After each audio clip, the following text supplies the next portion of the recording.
Selamat sejahtera penghadapan. Saya Gita Adriana Puan Kala Silvan dan nombor matrik saya adalah 10 DDT 20F2072.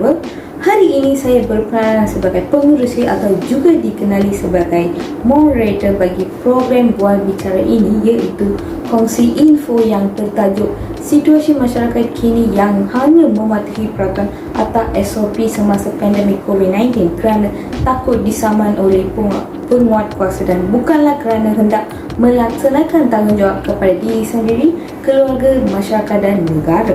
Sebelum saya mula program kongsi info ini, saya mahu memperkenalkan ahli-ahli panel yang akan berkongsi ilmu tentang isu ini. Jadi, marilah kita tengok ahli panel satu, iaitu Harini Perempuan Selva Kumaran. Ahli panel yang kedua iaitu Abini Sri Perempuan Subramaniam. Seterusnya ahli panel yang ketiga iaitu Chandaleka Perempuan Mahalingam. Dan akhirnya ahli panel yang keempat iaitu Teresa Perempuan Sel. Sekarang saya mengatakan objektif bagi isu ini iaitu memberi penerangan tentang situasi masyarakat masa kini yang hanya mematuhi peraturan atau SOP semasa pandemik COVID-19 kerana takut disaman oleh penguat kuasa dan bukanlah kerana hendak melaksanakan tanggungjawab kepada diri sendiri, keluarga, masyarakat dan juga negara. Di samping itu, bagi memberi penjelasan tentang faktor masyarakat perlu mematuhi peraturan atau SOP yang ditetapkan oleh kerajaan semasa pandemik COVID-19. Selain itu, kesan kepada masyarakat dan negara sekiranya terdapat individu yang tidak mahu mematuhi peraturan atau SOP yang ditetapkan oleh kerajaan semasa pandemik COVID-19 dan juga langkah mengatasi masalah isu ini dalam kalangan masyarakat. Melalui program ini, rakyat mesti dapat mengambil tahu kepentingan mematuhi SOP. Penonton-penonton yang dikasihi, jom kita tengok pengenalan kepada isu mematuhi peraturan atau SOP oleh masyarakat semasa pandemik COVID-19 hanya kerana takut disaman oleh penguatkuasaan. Saya sangat setuju dengan isu ini sebab sejak kebelakangan ini kes COVID-19 telah meningkat, tetapi sikap masyarakat Malaysia yang sangat lalai dalam melakukan tanggungjawab sebagai seorang rakyat untuk membendung jangkitan COVID-19 sangat mengecewakan. Mereka tidak memahami kepentingan mematuhi peraturan atau SOP dan juga kesan yang akan mereka ditemui pada masa akan datang.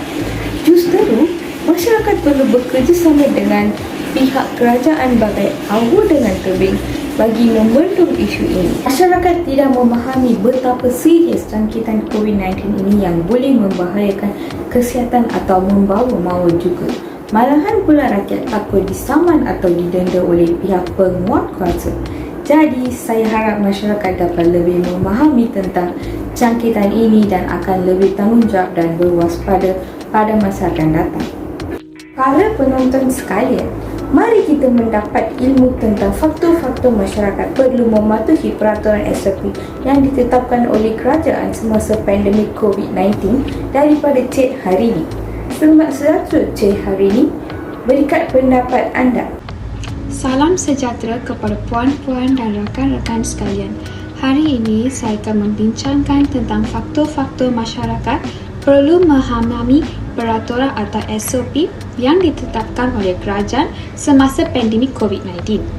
Masyarakat perlu mempunyai rasa bertanggungjawab dalam setiap tindakan dengan mematuhi prosedur operasi standard SOP bagi membendungkan penularan wabak COVID-19 di negeri ini. Sikap bertanggungjawab perlu ada pada setiap individu dan perlu turut sama memainkan peranan untuk mengingatkan masyarakat agar terus mematuhi SOP dan kepentingan menjaga SOP. Kita mampu mengawal sebahagian besar tingkah laku sendiri.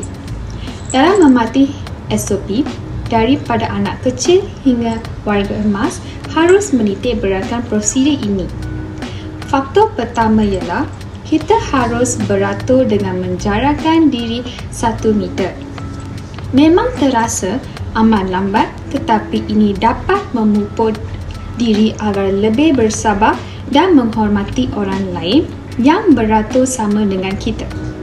justru ini tentu melahirkan sikap sabar dan prihatin dalam aspek mematuhi penjarakan sosial dalam diri setiap rakyat Malaysia. Faktor kedua ialah penggunaan pembersih tangan dengan kerap dapat mengingatkan kita kepada kepentingan menjaga kebersihan diri untuk mengelak jangkitan. Betul, saya sangat bersetuju dengan pendapat anda, Cik Harini. Rakyat Malaysia perlu bersetuju dan mematuhi peraturan yang anda telah dinyatakan. Faktor ketiga pula, memakai pelitup muka apabila keluar dari rumah, kita sendiri secara tidak langsung membuang sikap ego untuk sama-sama berhias pelitup muka seperti orang lain. Namun, apa yang kita tidak sedar, kita sedang memupuk konsep kendiri positif dengan menjaga imej kendiri lebih baik. Berhias diri dengan memakai pelitup muka demi konsep kita jaga kita. Faktor terakhir ialah kini ke mana sahaja kita pergi perlu diperiksa suhu dan menulis butir diri. Inilah antara normal baharu yang kita perlu lalui kini. Malah sebelum masuk ke kedai runcit, kedai makan dan stesen minyak, ini jugalah yang perlu kita lakukan. Begitu juga menulis butir diri melalui kod QR atau buku tanpa kita sedar. Kita sedang memupuk sikap bertanggungjawab dengan butiran yang ditulis. Akhirnya, kepatuhan rakyat terhadap SOP dalam menjalani kehidupan normal baharu adalah faktor utama melawan COVID-19. Jadikan SOP yang dilaksanakan kerajaan itu sebagai normal baharu kehidupan kita. Kes COVID-19 belum berakhir. Kita tidak boleh bersikap tidak rendah dengan kepatuhan SOP ini. Sama-samalah kita jaga kita bagi melawan penularan kes COVID-19 di negara kita. Dengan amalan SOP ini, kita sendiri berjaya membina dan memupuk konsep kendiri positif dalam diri masing-masing. Terima kasih, Cik Harini. Jadi, saya harap para penonton lebih faham dan jelas sekarang. Seterusnya, jom tengok kesan kepada masyarakat dan negara sekiranya terdapat individu yang tidak mahu mematuhi peraturan atau SOP yang ditetapkan oleh kerajaan semasa pandemik COVID-19 ini. Daripada Cik Abini Yasri. Selamat sejahtera, Cik Abini Yasri. Kongsikan pendapat anda. Nama saya ialah Abini Yasri Ana Berban Subramanian. Saya akan jelaskan 4 kesan kepada masyarakat dan negara sekiranya terdapat individu yang tidak mahu mematuhi peraturan atau SOP yang ditetapkan oleh kerajaan semasa pandemik COVID-19. Kesan yang pertama ialah kes COVID-19 naik jika rakyat tidak mematuhi peraturan. Kes COVID-19 boleh mencecah 10,000 kes sehari sekiranya mematuhi prosedur operasi standard iaitu SOP tidak diikuti sepenuhnya. Kebimbangan terhadap apa yang berlaku di India hingga petugas kesihatan terpaksa memilih pesakit untuk dirawat boleh menjadi kenyataan sekiranya masyarakat tidak mengamalkan norma baharu. Sebagai contoh, kes yang berlaku di Kedah yang melibatkan petugas sebuah pusat perubatan adalah disebabkan oleh kelalaian petugas tersebut dalam mematuhi SOP. Ia berlaku apabila petugas perubatan itu tidak memakai face mask iaitu pelitup muka semasa berhadapan dengan pesakit dan juga berhadapan dengan petugas lain. Kesan yang kedua ialah kapasiti hospital kerajaan akan penuh. Apabila jumlah kes COVID-19 melebihi kapasiti hospital kerajaan, maksudnya semua katil pesakit di hospital semuanya telah digunakan oleh pesakit-pesakit. Jadi keadaan tersebut akan memaksa berlakunya keadaan di mana doktor terpaksa memilih siapa yang lebih patut diutamakan. Kesan yang ketiga ialah kehilangan pekerjaan akibat COVID-19.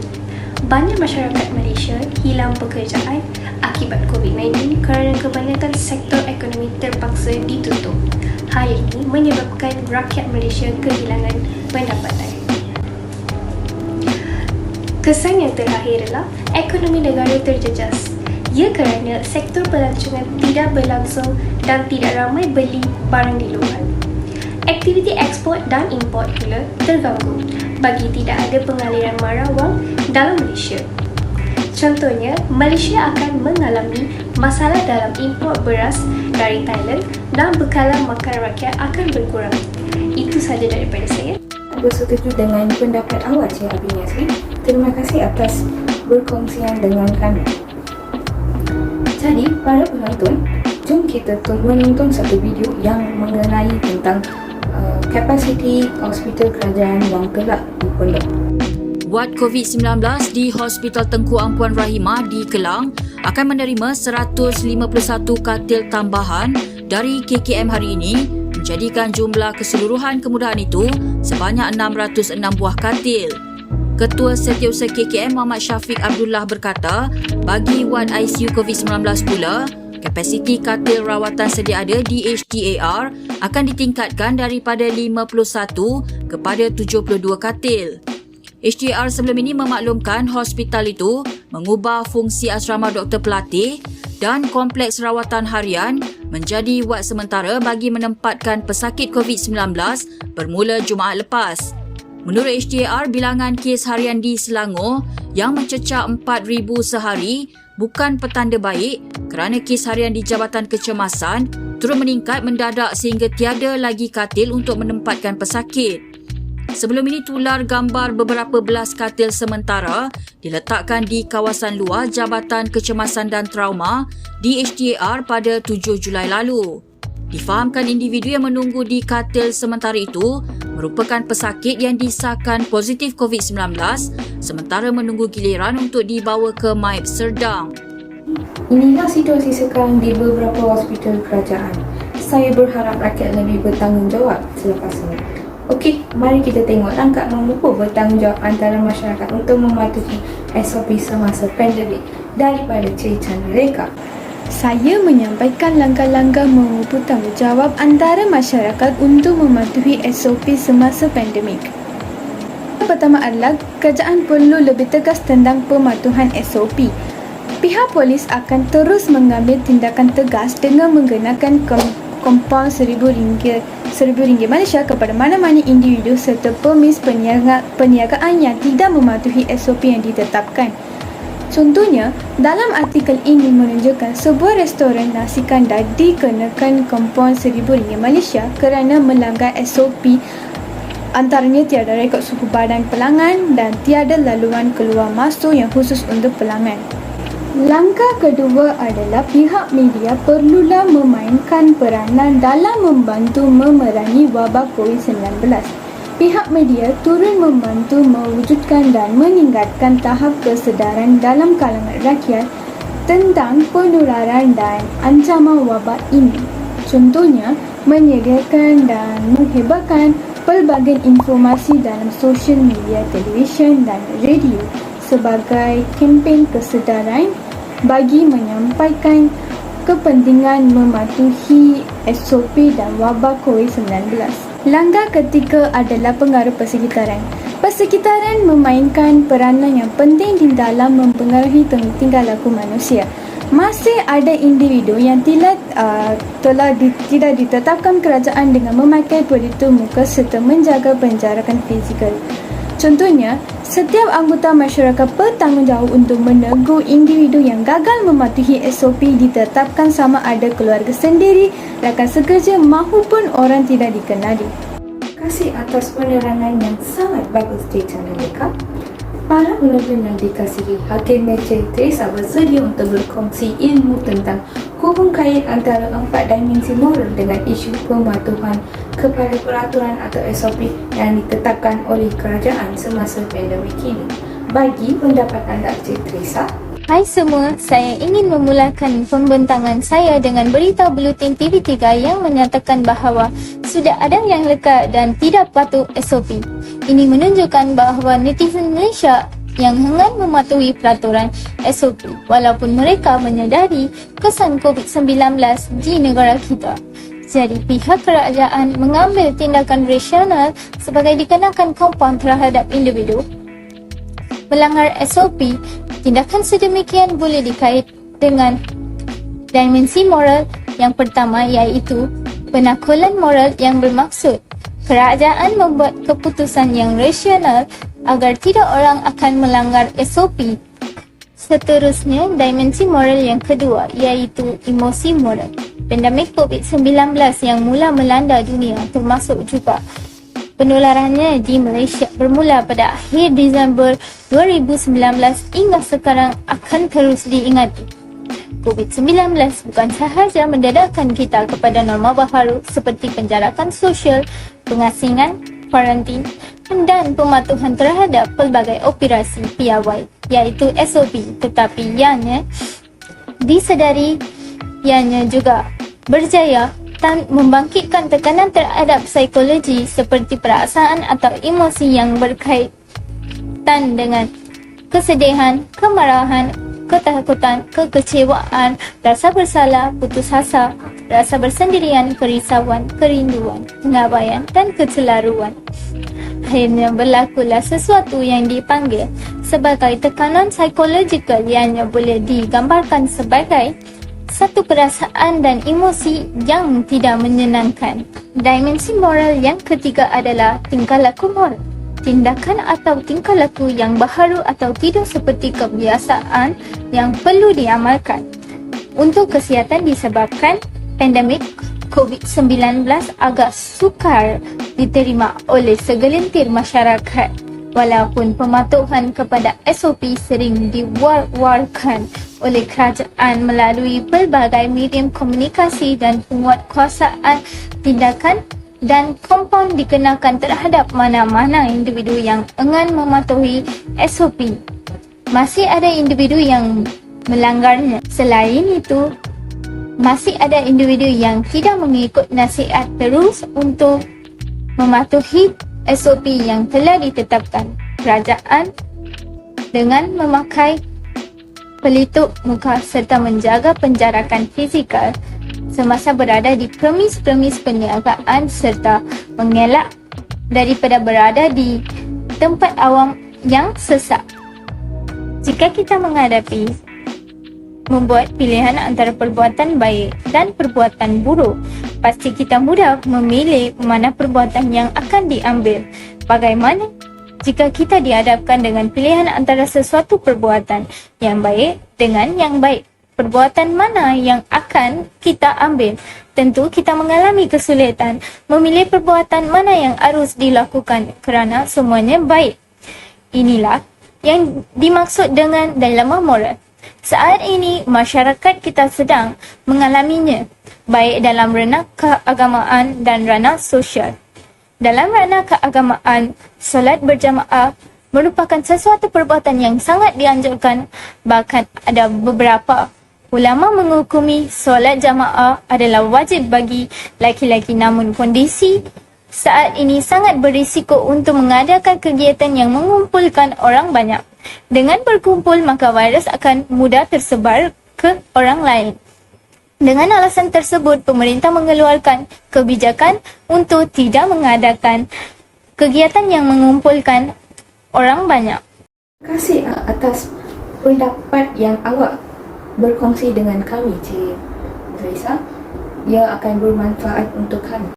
Wahai para penonton, rumusan bagi isu ini adalah masyarakat perlu memahami kepentingan mematuhi peraturan atau SOP pada setiap masa dan di semua tempat yang telah diikutkuasakan oleh kerajaan.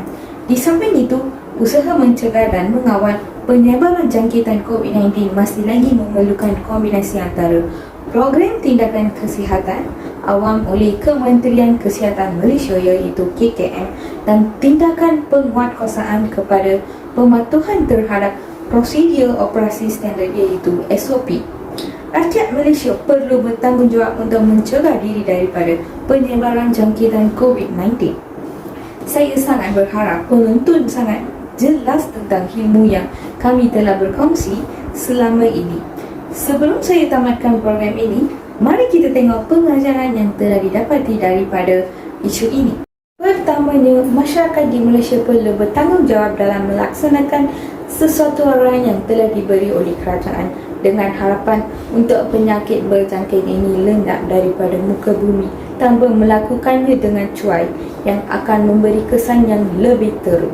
Seterusnya, pasca COVID-19 memerlukan pimpinan dan pengurusan yang dinamik lagi bertenaga, pimpinan dan pengurusan yang memiliki stamina, kekuatan kesungguhan dan tumpuan merencanakan pendekatan pemulihan yang dapat memberi impak bermakna kepada rakyat.